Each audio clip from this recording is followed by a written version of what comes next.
Welcome back to Rick's English channel, where we learn simple English for real life. So, imagine sitting in this really sterile room. A doctor is staring at you with a clipboard, just waiting for answers, and suddenly your mind goes completely blank. Oh, that is the worst feeling. Right. You're in pain, you know exactly how you feel, Hmm. but the only words you can think of seem to belong in, like a college anatomy textbook. But today, we're throwing out that textbook entirely. Yeah, because it is an incredibly intimidating scenario. Walking into a clinic feels kind of like walking into a test you just haven't studied for, especially when you're speaking a language you're still actively learning. Exactly. The pressure to sound smart often just overrides the need to be accurate. And that is exactly the trap we are going to avoid today. So our mission for this deep dive is actually highly specific. We are going to master the English vocabulary you need for a follow-up visit to the doctor. A very common situation. Very common. The goal by the end of this conversation is to help you feel completely confident explaining how you feel after you started taking a new medication. And, we're going to do it using simple, clear, and real-life English. I love that. And I think the most crucial thing for you to remember today is that the doctor is not grading your grammar. No, definitely not. Right. Perfect English is just not required at the clinic. The doctor simply needs the facts about your body so they can actually help you heal. And because clarity is so important, we're going to keep our pacing today slow, steady, and just really easy to follow. Slow and steady. I am ready. So, our source material today revolves around a story about a patient named Emma. Now, last week, Emma was dealing with a stomach problem. She was in a lot of pain. She visited a doctor named Dr. Lee, and he prescribed her some medicine. Okay. So today, we are looking at her second visit to Dr. Lee. We're going to analyze the exact English phrases she uses to explain her progress. Well, before we look at the specific symptoms or, the medicine, we really need to establish the premise of this second visit. Emma is there for a follow-up appointment. Right, a follow-up, which is basically a progress report. Yeah, exactly. It simply means going back to the doctor after your first visit just to check your health. You can kind of think of it like a status update for your body at work. The doctor gave you a treatment, and now they need the data on whether or not that treatment actually worked. And when you give that status update, you need specific functional phrases. The source material gives us some really great baselines. Like you could say, I'm feeling a little better. Or if the treatment was just a complete success, you can say, the pain is gone. Gone. Yeah, gone simply means the pain is not there anymore. It's totally disappeared. But Emma doesn't say the pain is gone. When Dr. Lee asks about her stomach, she replies, not completely. Right. It was strong last week, but now it is mild. And I just have to say, mild is such an excellent vocabulary word for beginners. Oh, absolutely. It just means a little pain. It's not zero, but it's not terrible. And she also uses the word still. She tells the doctor, I still have a little pain. Mild and still are two of the most hardworking words in medical English because still tells the doctor about the timeline. Okay. It means the problem continues, it hasn't stopped. And mild gives them the intensity. You can have a mild headache, a mild fever, a mild cough. It gives the doctor a very clear picture of reality. But hold on, let's look at this from the patient's perspective for a second, especially an English learner in a new country. Because human instinct and often cultural training tells us to just say, I'm fine, just to be polite. Yeah, that happens so often. You don't want to be difficult. Why? You really don't want to complain to an authority figure like a doctor. So shouldn't we just kind of gloss over minor pain and be a polite patient? I mean, that is a very common defense mechanism, but the doctor's office is the one place where politeness can actually hurt you. Wow. Okay, how so? Well, doctors are essentially biological detectives. They can't see inside your stomach, so they rely entirely on the words you give them to solve the mystery. If you smile and say, oh, I'm fine, the doctor writes down that the medicine worked perfectly and sends you home. And then you're just stuck at home with a stomachache. Exactly. But if you say, I still have mild pain, you are giving the doctor the exact data point they need. That phrase tells them two things. Okay, what are they? First, the medicine is working because the pain decreased from strong to mild. And second, the job isn't completely finished yet. You're not complaining, you're providing critical data. You're giving them the puzzle pieces. I like that. So once the doctor understands how the patient feels they still have mild pain, the next logical step is figuring out why. Did the medicine fail? Or is something else happening? And that leads directly to discussing the medication itself. Right. The doctor cannot evaluate the medicine if he doesn't know how Emma actually took it, so he asks about her dosage. And Emma explains she took the medicine twice a day. That's the vocabulary of Yeah. dosage, right? 2 times every single day. Specifically, she took 1 pill after breakfast and 1 pill after dinner. And the sources emphasize a massive difference here for English learners to really memorize. Yes, they do. It's the difference between taking medicine before meals and after meals. It's so important because the timing of medication completely changes how your body processes the chemicals. A meal means, breakfast, lunch, or dinner. Taking a pill before a meal means your stomach is essentially empty. Right. Taking it after a meal means your stomach is full of food. But why does that matter so much? I mean, a pill is a pill, right? It goes to the same place. Think about how food acts as a biological sponge. A sponge. Yeah. When you take a strong chemical pill on an empty stomach, that pill dissolves and hits your bloodstream all at once. It can be a massive shock to the system, which causes, severe nausea. Oh, wow. But if you take it after a meal, the food in your stomach acts as a buffer. It slows down the absorption. So the medicine releases slowly and safely into your body over several hours. That makes perfect sense. The food is basically pacing the medicine. Exactly. So Emma took hers after meals, as instructed, and she tells the doctor the medicine helped. But, medicine rarely just fixes the core problem without doing a little bit of collateral damage. Right. It often introduces new sensations, which we call side effects. And side effects are just secondary reactions. The medicine attacks the stomach pain, sure, but it makes you feel different in other ways. So Emma tells the doctor that the medicine made her feel sleepy, meaning she struggled to stay awake and a little dizzy when she stood up. Dizzy is such a fantastic descriptive word. It really is. It basically means your head feels strange, maybe the room feels like it's spinning, and you feel like you might just lose your balance and fall down. Dr. Lee also asks about some other common side effects. He asks if she wanted to throw up. Now, this is a really great moment to look at how medical professionals actually speak in real life. Throw up is everyday, spoken English. Vomit is the formal clinical term. But why not just use the medical word, though? Isn't vomit more precise? It is, but medical jargon can create a wall between the doctor and the patient. It feels cold, clinical. That's true. Using everyday verbs like throw up tears down that wall and puts the patient on equal footing. It's just much more natural to say, I feel like I'm going to throw up, than to announce I am preparing to vomit. Yeah, nobody says that. Exactly. The doctor also checks for a rash, which is a red, itchy, irritated area on the skin. Well, Emma had no rash, and she didn't want to throw up. But because she felt sleepy and dizzy, Dr. Lee issues some pretty strict safety warnings. He tells her she must not drive a car, and she must not drink alcohol while taking these pills. Which makes sense. I mean, if your head feels strange and your balance is off, getting behind the wheel of a 2-ton machine is a recipe for disaster. Absolutely. And alcohol would only multiply that dizzy feeling. I do want to look closely at Emma's exact phrasing here, though. When Dr. Lee asked if she felt dizzy, she didn't just say yes. She said, a little. Right. She said, I feel a little dizzy. But is she minimizing her symptoms there? Shouldn't a patient be more forceful so the doctor actually takes them seriously?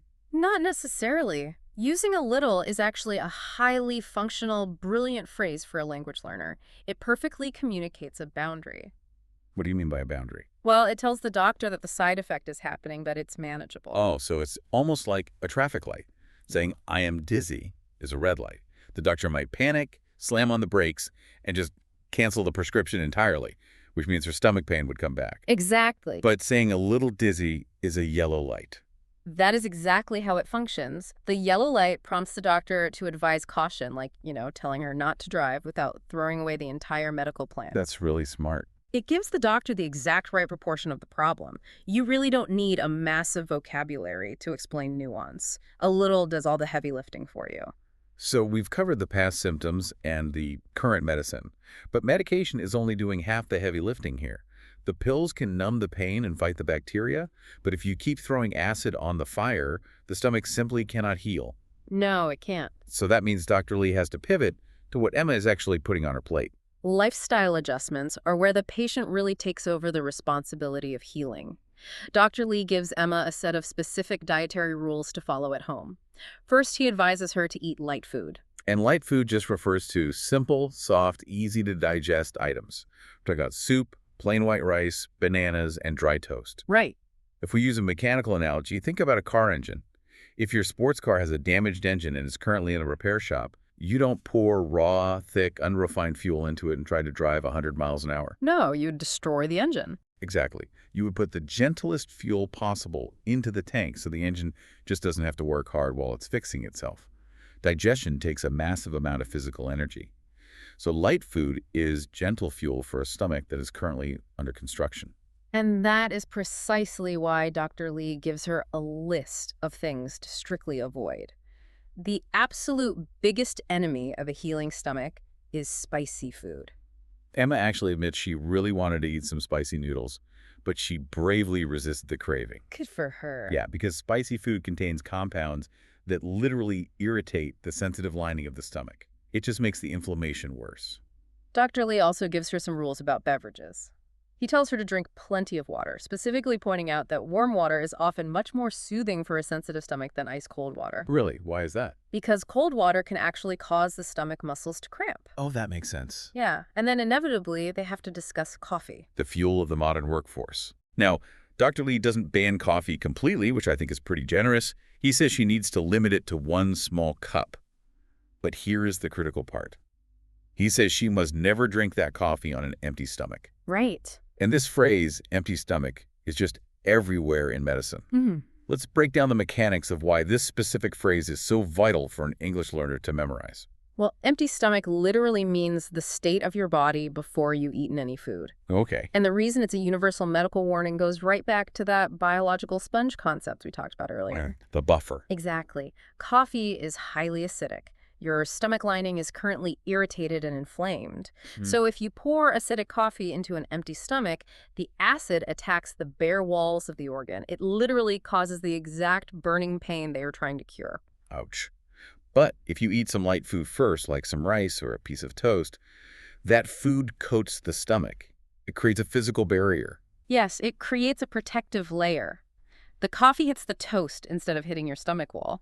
And that is why never on an empty stomach is just a golden rule of recovery. Okay, so food acts as a shield. Got it. Yeah. But what about physical movement? Emma actually asks Dr. Lee if she's allowed to exercise. And Dr. Lee's rule for exercise is gentle moderation. He tells her absolutely no running and no hard sweating exercise. Okay. But he does say that a short, slow walk for maybe 10 or 15 minutes is completely fine. No marathons, just a gentle stroll around the block. Yeah. But why is a slow walk okay, but running is bad? Aren't they both just moving?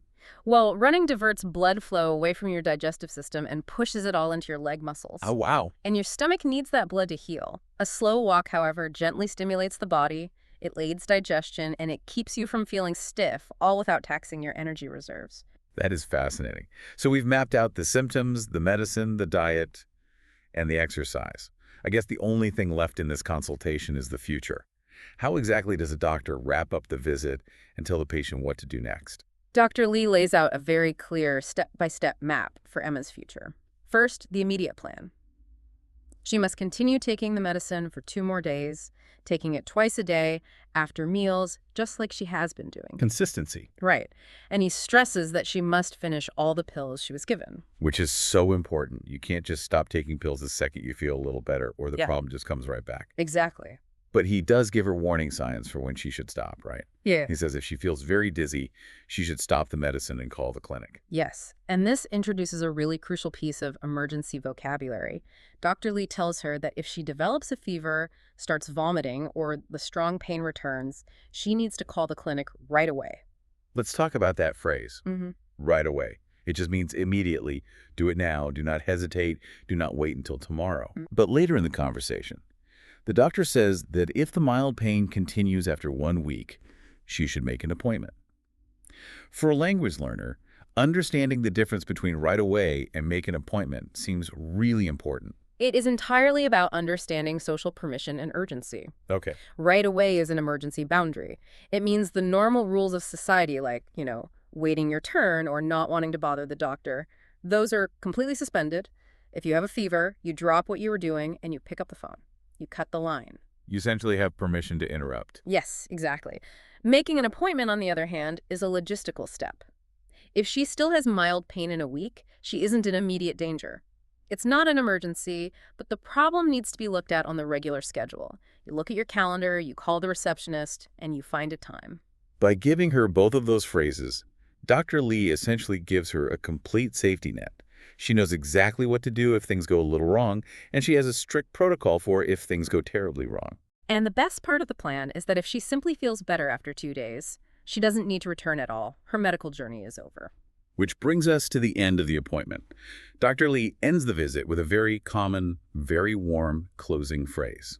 He says, "Take care of yourself." Take care of yourself is a highly functional phrase in real-life English. It's a gentle command to look after your own health and prioritize your well-being. You can use it with a sick friend, a family member, or really anyone you care about. It is the perfect way to politely and warmly exit a medical conversation. It just leaves the patient feeling supported. Yeah. So we've covered a lot of ground today. Let's summarize the core takeaway from this deep dive into Emma's follow-up visit. If you take nothing else away from this discussion, remember this. You do not need perfect, complex English to advocate for your health at the doctor's office. You don't need a medical degree to explain your body. No, you just need clear, functional data points. Exactly. Simple phrases like mild pain, still, and a little dizzy are your absolute best friends. They give the doctor the exact intensity and timeline of your problem without causing unnecessary panic. And saying you need to throw up is just as effective and honestly often more natural than using formal words like vomit.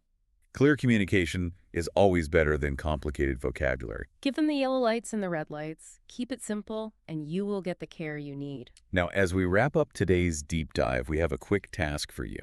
If this conversation helped you understand how to navigate a doctor's visit, please like this video and make sure you subscribe to Rick's English channel for more easy, real-life English lessons. Definitely. And to actually practice what we talked about today, go down to the comments right now and type out a sentence in English. You can write, "I'm feeling a little better today," or "The medicine helped me."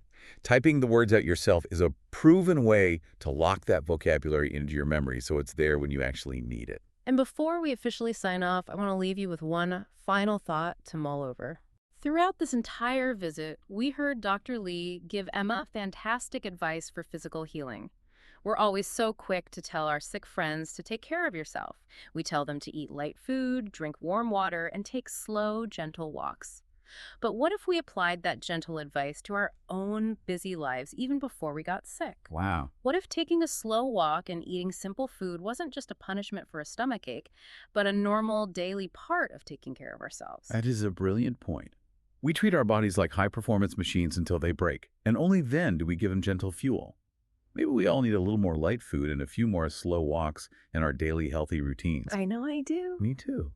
Well, thank you so much for joining us for this deep dive. Remember, perfect grammar isn't the goal. Connection is. Practice makes your English stronger. Keep practicing, keep speaking, and you will get there. Goodbye for now, and take care of yourself.